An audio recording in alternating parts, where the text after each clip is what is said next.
ইউটিউবে আসছিলাম ভাই, অনেক স্বপ্ন নিয়ে লাইফে অনেক কিছু গেইন করব, অনেক সাবস্ক্রাইবার গেইন করব, অনেক মানুষের ভালোবাসা পাবো।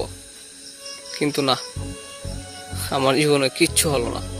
এই যত সব দোষ না ইউটিউবের, শালা ওরা চাইলে কিন্তু আমাকে ভালো একটা জায়গায় রাখতে পারতো, কিন্তু আসলে আমার কপালটাই কেমন দেখেন, লাইফে সাকসেসের চোখ আর দেখতে পেলাম না।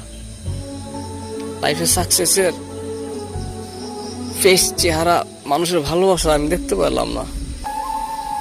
আমার না জীবনটাই এমন,